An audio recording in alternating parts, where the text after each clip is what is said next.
السلام عليكم ورحمة الله وبركاته. النهاردة ان شاء الله هنعمل طريقة تنظيف السمك المكاريلي يعني او الروسي حسب البلد اللي انتي موجودة فيها. احنا النهاردة هننضفه تنظيف بس. دي الطريقة اللي البنات الجداد في الجواز هم اللي طالبين الطريقة دي، عشان طبعا في بنوتات كتير ما بيعرفوش ينضفوا السمك ولا لسه جداد في حياتهم، فطبيعي لازم ان هم يتعلموا الحاجات دي. احنا هنجيب السمك ده، السمك الروسي او المكاريل، ده اسمه سمك روسي او مكاريل. في تلاقي ظهره كده اسمر، بس مش اسمر غامق قوي. الاسمر غامق قوي دوت بيكون مش اصلي، لكن ده الاصلي. اللي مش اصلي بيكون صيني. لكن السمك ده فوائده عالية جدا، فيه كمية اوميجا 3 عالية جدا، بتفيد الجسم وتفيد ولادك وتفيدنا كلنا طبعا، وكل جسم محتاج لها. فاحنا دلوقتي هنشوفه بيتعمل ازاي.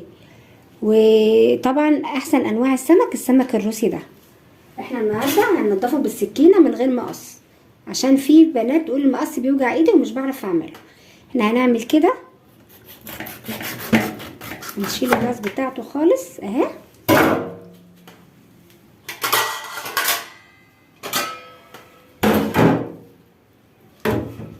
ونشيل الديل بتاعه اهوت.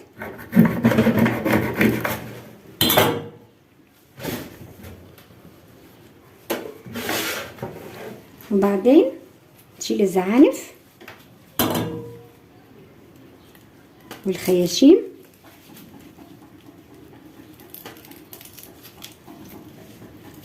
بالسكينه اهو، ولا محتاجين مقص ولا محتاجين اي حاجه. هو بيكون جميل، مفيش في ظهره حاجه نضيفه اهوت. وتيجي بقى من هنا تشيل الزعنفه اللي في البطن دي بالسكينه برضو، وتقومي جايه ماسكاه كده بالسكينه وقطعاه.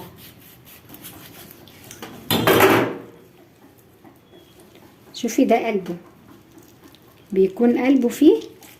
تشيلي شوفي الزعانف بتاعته، والدم بتاعه بيكون اسمر لانه متجمد طبعا. وتشيلي منه البطروخ بتاعه كل اللي في قلبه كده. شوفي السمك ده قلبه جميل، ما بيحتاجش اي حاجه. هو سهل جدا في تنظيفه، سهل قوي قوي قوي في تنظيفه، بس يتنضف بالراحه خالص، عشان السمك ده ما بيتحملش، لان لحمته بتبقى طريه. لحمته بتبقى طريه ومستويه كده على طول وسمينه. فانت تحاولي ان انت تنضفيه بالراحه خالص، تحت ميه جايه زي دي كده، ولا فرشه ولا معلقه ولا اي حاجه. تنضفيه كده تحت الحنفيه، وتخلي قلبه ابيض زي الشمعه كده، عشان خاطر ما يبقاش فيه زفاره. لكن انت لو غسلتيه واي كلام وتلاقي قلبه فيه ثمار من اللي لسه موجود فيه، لا دوت بيكون بتلاقي ريحه السمك زفره، وتيجي تقليه تلاقي الناس بره تشم الريحه زفره ومش حلوه. فطبعا لان ريحه السمك بتبقى جباره وضربه في البيت من بره. هي دي الطريقه بتاعته السهله، ما فيهوش اي حاجه خالص. شوفي السمك اهو جميل، شفتي السمك اهي ما عادش فيها حاجه، بس عشان طبعا لابسه جوانتي بيزحلق معايا عشان الزفاره اهو. مش محتاج لا فرشه ولا معلقه ولا اي حاجه خالص. شوفي السمكه جميله اهي جوه وبره. شوفي، وطبعا لسه هنغسله بالليمون كمان.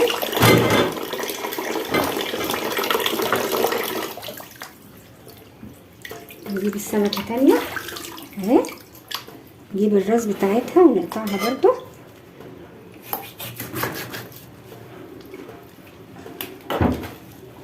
والديل بتاعها.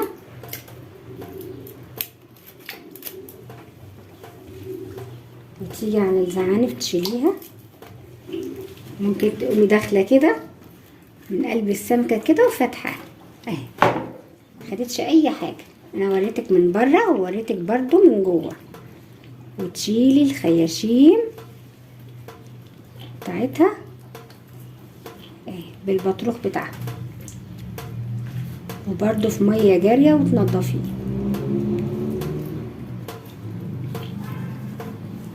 بس اللي ما اشتركتش في القناه واول مره تشوف الفيديو بتاعي تشترك في القناه وتعمل لايك وتفعل الجرس. السمك ما فيهوش حاجه خالص، بس السمك ده طبعا احلى سمك، سمك لذيذ وطعم وسهل في التنظيف وسهل في القلي وسهل في العمايل. لو انت هتعمليه سنجاري يعني بالطماطم في الصينيه في الفرن، هتفتحيه من ظهره من هنا.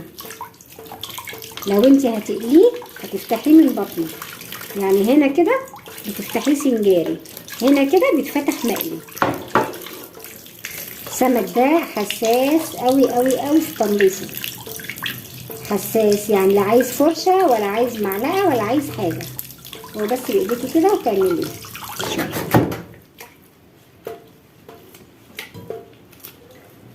ما تغوطيش قوي عشان ما تشيليش اللحم، يعني ما تغوطيش قوي وتشيلي الراس من ورا، لا عشان اللحم. شيلي الخياشيم بايديكي احسن.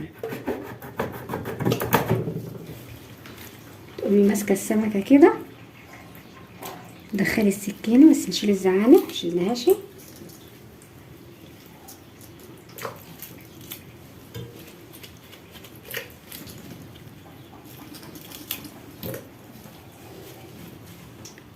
تمسكيها كده، تدخلي السكينه كده من البطن اهي، بس طالعه منتظمه وبخط مستقيم اهي، القطعه بتاعتها منتظمه خالص مفيهاش حاجه. تقومي جايه ماسكه البطروخ كده بالمصارين، تشيليها كلها اللي في بطنه بالخياشيم كله مع بعض. من جديد بيتعلموا. تدخلي بالسكينه كده، او السكينه كبيره ممكن تجيبي واحده رفيعه. لو السكينه عندك مش عارفه تجيبي، جيبي واحده رفيعه كده اهي، تقومي داخله بالسكينه كده اهي. دي سكينه صغيره للي مش عارفه تدخل السكينه الكبيره زي اهو، تقومي داخله سحبه بصبعك كده وتقومي شايلاه، تشيلي اللي في قلبها كله. شوفي الدم عشانك منه مجمد، بيبقى الدم متجمد فيها واسمر، لكن طبعا لو هو مش مجمد كنت هتلاقي الدم على طول ينزل معاكي صابع بكل سهوله، مفيهوش اي حاجه، سهل جدا للبنوتات الجداد اللي لسه متجوزين جداد بتوع سنه اولى طبخ وسنه اولى جواز. هو ده السمك. شوفي لسه هنغسله بقى وننضفه ونشوف هنعمله ازاي نقطعه. هنجيب السمك بتاعنا ونضيف اهوت، قلبه نضيف. شوفي السمك قلبه نضيف، ونعصر عليه الليمون، ننقعه في الليمون كده عشان يبقى نضيف، متبقاش ريحته زفاره، بس بلاش خل عشان الخل بيهري السمك.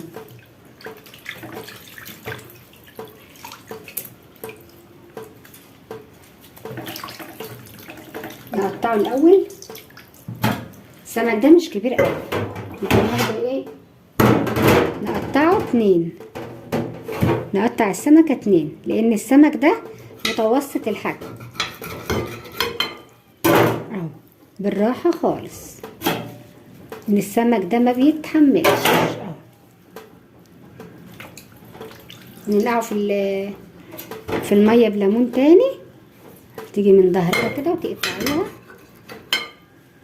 وتيجي من تحت وتذبحيها ذبح كده عشان تفضل السمكه بخيرها ما تتهريش منك. لكن السمكه لو كبيره تقطعيها 3، السمكه لو كبيره قطعيها 3 ما تخليهاش 2.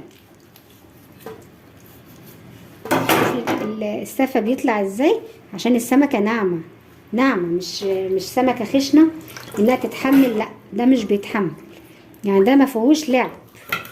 تقطعي السمكه على طول وتيجي من تحت وتذبحي كده اهي،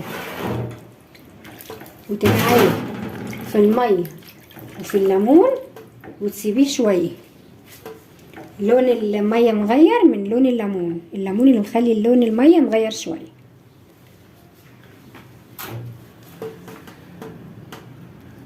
وبعد ما تنقعيه في الليمون فتره كده نيجي نطلعه بقى، نغسله كويس كده ونشطف.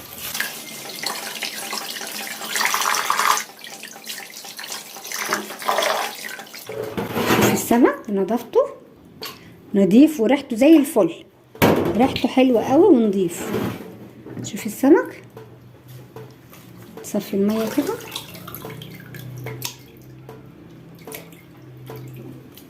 هو ده السمك بتاعنا، جميل نضيف مفيهوش اي حاجه وريحته حلوه وزي الفل. هو ده السمك بتاعنا بقى بعد ما نقعناه في الليمون وغسلناه كويس. ممكن تغسليه بالدقيق لو عايزه، لكن الخل لا، بلاش الخل، لان الخل بيهري لحمه السمك، لان لحمه السمك ناعمه ومش بتتحمل. ولو عجبك الفيديو اعملي لايك للقناه ودعمي القناه عشان القناه تنتشر، واعملي متابعه عشان يجيلك كل فيديو جديد ان شاء الله.